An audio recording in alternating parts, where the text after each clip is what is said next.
जय गुरुदेव, जय माता जी और मेरा उन सभी भाई बहनों से सादर प्रणाम जो ये वीडियो देख रहे हैं अथवा मेरा चैनल सब्सक्राइब कर हमेशा फॉलो करते हैं।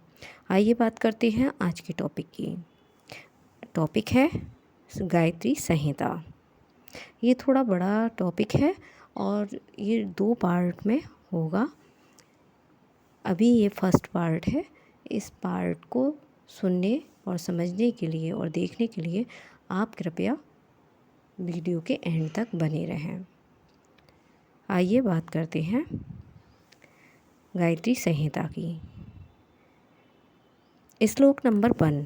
आदि शक्ति रीति विष्णु स्तमह प्रणामी ही स्वर्ग स्थिति विनाश च जायंता जगतो अणान्या।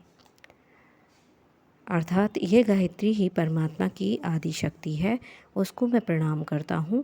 इसी शक्ति से संसार का निर्माण, पालन और विनाश होता है। नंबर 2 श्लोक है। नाभि पद भुवा विष्णुर्ब्रह्मणा निर्मितम जगत स्थावरम जंगम शक्यता गायत्रा एव वे ध्रुवम। अर्थात विष्णु की नाभि कमल से उत्पन्न हुए ब्रह्मा ने गायत्री की शक्ति से जड़ तथा चेतन संसार भी बनाया। चंद्रशेखर कश्यभ्यो निर्गता ही सुरापणा भागीरथ ततारेव परिवार सम यथा। श्लोक नंबर 3 फिर है। श्लोक नंबर 4। जगत धात्री समुद्रवैत या समना सरोवरे गायत्री सकुलम पार तथा नित्यम साधकम। श्लोक नंबर 5। सस्ति गवैव ज्ञान से सुनीरेण समाकुला ज्ञान गंगा तू ताताम भक्त्या बारंबार नमाह्यम। अर्थात जिस प्रकार शिव के केसों से निकलने वाली गंगा ने परिवार सहित भागीरथ को पार कर दिया, उसी प्रकार संसार का पालन करने वाली गायत्री हृदय रूपी मानसरोवर से प्रकट होकर सपरिवार साधक को भवसागर से पार ले जाती है। वही गायत्री ज्ञान रूपी जल से परिपूर्ण गंगा है। उस गंगा को मैं भक्ति से बार बार नमस्कार करता हूँ। अब श्लोक नंबर 6।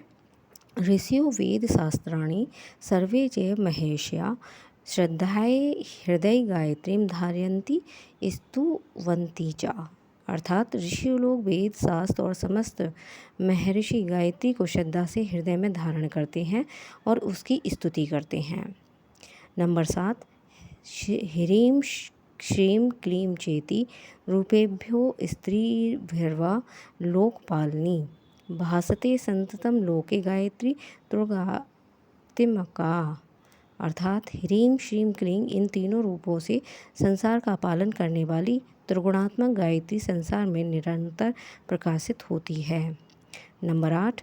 गायत्रे मता माता वेदानां शास्त्र संपदाम चत्वारो इपि संपूर्णा वेद स्तता संशयम।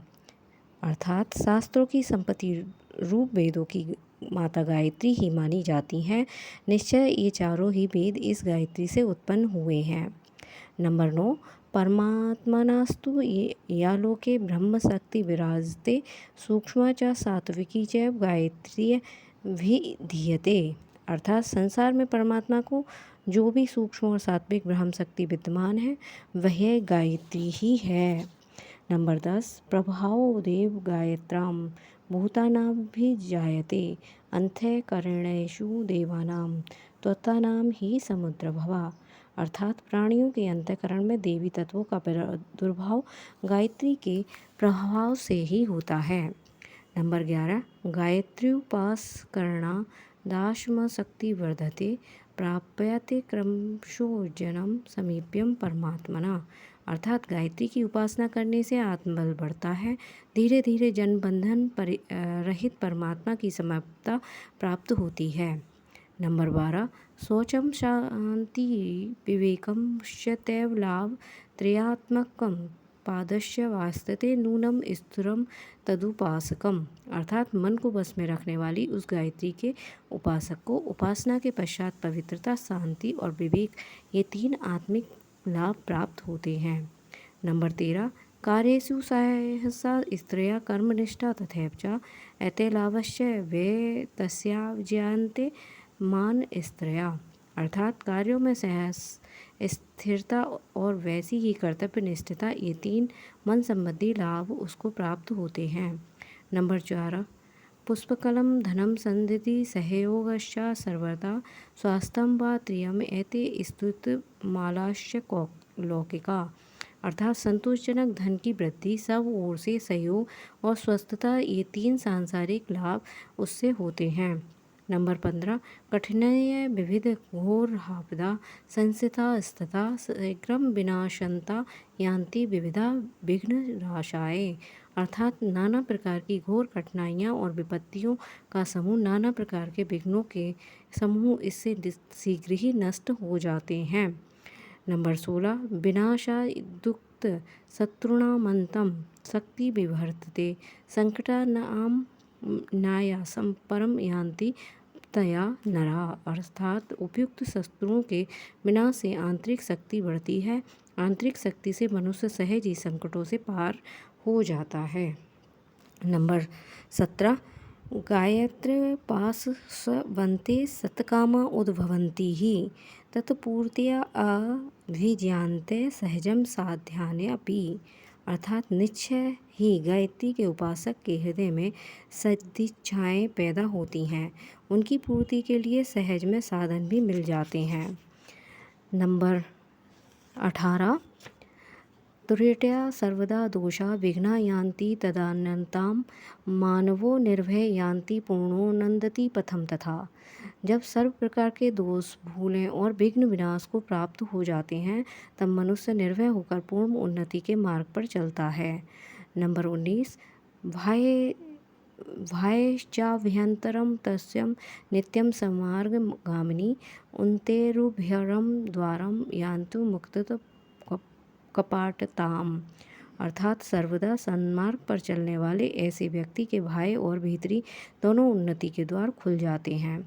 नंबर 20, अतः स्वस्थेन चित्तेन श्रद्धा निष्ठया तथा कर्तव्या वितरतम काले गायत्राम समुपासनेय। अर्थात इसलिए श्रद्धा से, निष्ठा से तथा स्वस्थ चित्त से प्रतिदिन निरंतर ठीक समय पर गायत्री की उपासना करनी चाहिए। दयालु शक्ति संपदा माता बुद्धिमती यथा कल्याणम कुरुते हे प्रेरणा बालकृष्ण चात्मान। नंबर 21 श्लोक है और 22वां है, तथैव माता लोकानाम गायत्री भक्त वत्सला विद्यति हितम नित्यम भक्तनाम ध्रुवा मातनम। ये नंबर 22 है।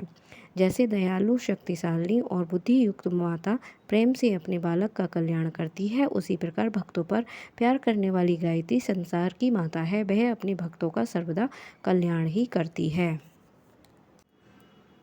नंबर 23 श्लोक है, कुर्वन्नाति त्रिलोके बालको मातरं प्रति यथा भवन्ति कश्चनम तस्य अप्रीति भाजनम।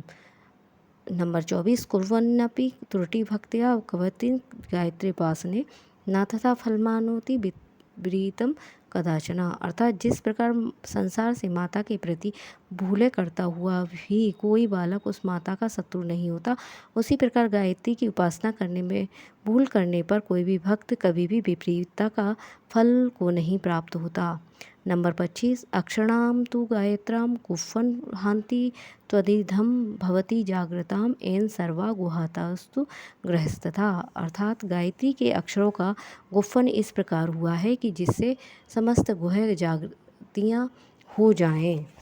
और नंबर 26 है, जागृताम गृहंथ यस्तवेता सूक्ष्म साधके मानसे दिव्य शक्ति समुद्भवति क्षिप्र कुर्वान संशय। अर्थात जागृति हुई ये सूक्ष्म यौगिक ग्रंथियाँ साधक के मन में निसंदेह शीघ्र ही दिव्य शक्तियों को पैदा कर देती हैं। नंबर 27, जन्यनयति कृते पुंसामेताम वे दिव्य शक्तिया विधिधाम वे परिणामाम भव्यान मंगल पूरितान। अर्थात ये दिव्य शक्तियाँ मनुष्यों के लिए नाना प्रकार के मंगलमय सुंदर परिणामों को उत्पन्न करती हैं। नंबर 28, मंत्रोच्चारणम कार्यम शुद्धमेवा प्रसादतम तदशक्त्यो जपे नित्यम सप्राण वस्तु विहायतम। अर्थात आलस्य रहित होकर गायत्री मंत्र का शुद्ध ही उच्चारण करना चाहिए। जो ऐसा करने में असमर्थ है वे केवल ओम प्रणव सहित व्याहतियों का जाप करें। 29 है, ओमिति प्रणपूर्वभूर्व स्वस्थतरम एकत्व लघु गायत्री द्वितीय पंडिता। अर्थात पहले प्रणव का उच्चारण करना चाहिए, तत्पश्चात भूर्भुवस्व ओम का ये पंचाक्षरी मंत्र ओम भूर्भुवस्व वेदज्ञ विद्वानों ने लघु गायत्री कहा है। नंबर 30 शुद्ध परिधानम शुद्धेवे वायुमंडले शुद्धाम देहे मनोभाव्यम बेकार्यो गायत्रोपासना। अर्थात शुद्ध वस्त्रों को धारण करके शुद्ध वायुमंडल में देह एवं मन को शुद्ध करके गायत्री की उपासना करनी चाहिए। नंबर 31 दीक्षामादाय गायत्राम ब्रह्मनिष्ठा जग्रमण आर्याभ्यंतम तत समय विधि उपासना सता। अर्थात किसी ब्रह्मनिष्ठ ब्राह्मण से गायत्री की दीक्षा लेकर तब विधि पूर्वक उपासना आरंभ करनी चाहिए। नंबर 32 गायत्रोपासना मुक्ताम नित्यावश्य कर्मसु उक्त स्त्रम द्वितीनाम नानादिध्यो विचरणे। अर्थात गायत्री उपासना को विद्वानों ने द्विज के लिए अनिवार्य किसी भी दिन न छोड़ने योग्य नित्य कर्म बताया है। नंबर 33 धारायन्ति गायत्री न नित्यमे द्विजनामा जायते भी स्वकर्म भस्तते ज्योताम नात्र संसता। अर्थात जो द्विज गायत्री की नित्य प्रति उपासना नहीं करते वे अपने कर्तव्य से च्युत हो जाते हैं, इसमें संशय नहीं है। नंबर 33 शूद्रांस्तु जन्मना सर्वे पाषाणधन्ति द्विजनाम गायत्रेव जना सर्वे होती पवित्रस्त धारणा चा। जन्म से ही सभी शूद्र होते हैं, तत्पश्चात मनुष्य गायत्री के सहित पवित्र धारण करने से द्विज तत्व को प्राप्त होता है। नंबर 35 श्लोक है उच्चता पतितानां च पापिनां पापनाशनम जायते कृप्य वास्या वेद मातुर्नन्नता। अर्थात पतितों को उच्चता और पापियों को उनके पापों का विनाश, ये दोनों कार्य इन वेदों की माता गायत्री की अनंत कृपा से ही होते हैं। नंबर 36 गायत्राम या सुता संध्या ब्रह्म संध्या तु मता कीर्तितम श्रेष्ठम तस्यानुष्ठा मानगम में। अर्थात जो संध्या गायत्री से युक्त होती है वह ब्रह्म संध्या कहलाती है, शास्त्रों ने उसका उपयोग सबसे श्रेष्ठ बताया है। नंबर 37 आचनम शिखावंदनम प्राणायो घर्षमरणम नास्योपासना तु पंचकोशा मता बुद्धे।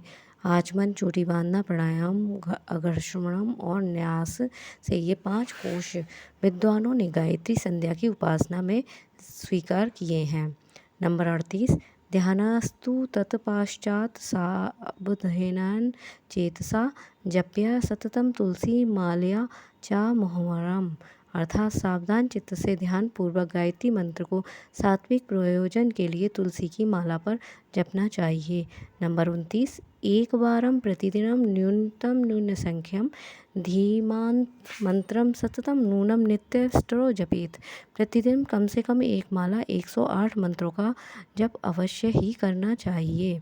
नंबर 40 ब्राह्मे मुहूर्ते प्रांगमेरु दंड प्रांततम ही पदासन्नम समासीनम संध्या वंदनमाचरेत। अर्थात ब्रह्म मुहूर्त में पूर्वाभिमुख होकर मेरुदंड को सीधा कर पद्मासन पर बैठकर संध्या वंदन करें।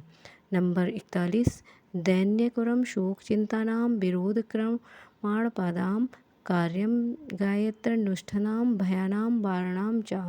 अर्थात दीनता रोग शोक विरोध आक्रमण आपत्ति और भय इनके निवारण के लिए गायत्री का अनुष्ठान करना चाहिए। नंबर 42 जायते च स्थित स्मरानोल्लासिताम या सर्वे इव जानताम तथा कालम ही परिपूर्णताम। अर्थात इस अनुष्ठान से वह स्थिति पैदा होती है जिससे समस्त मनोवांछित अभिलाषाएं यथा संभव समय से पूर्णता को प्राप्त होती हैं। नंबर 43 अनुष्ठानातु वे तस्माद् गुप्ताध्यात्मिक शक्तया चमत्कारमया लोके प्राप्त अनेका बुद्धा। अर्थात इस अनुष्ठान से साधकों को संसार में चमत्कार से पूर्ण अनेक प्रकार की गुप्त आध्यात्मिक शक्तियाँ प्राप्त होती हैं। नंबर 44 सपादलक्षम मंत्राणाम गायत्राम जपन तु वे ध्यानेन विधिनाम चैव हनुष्ठ प्रक्षते। अर्थात विधि एवं ध्यान पूर्वक गायत्री के 1.25 लाख आप मंत्रों का करना ही अनुष्ठान है। नंबर 45, पंचमया पूर्णिमाया चैकादशा तथैव अनुष्ठानस्य कर्तव्य आरंभ फल प्राप्तते। अर्थात पंचमी, पूर्णमासी और एकादशी के दिन अनुष्ठान का आरंभ करना शुभ होता है।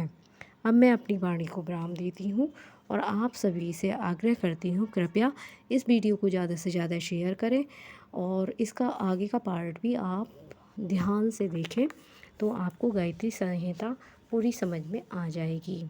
और ज़्यादा से ज़्यादा शेयर करने से ये होगा कि जो हमारे बहन भाई गायत्री साधक हैं वो इसके बारे में पूरी जानकारी प्राप्त कर सकेंगे।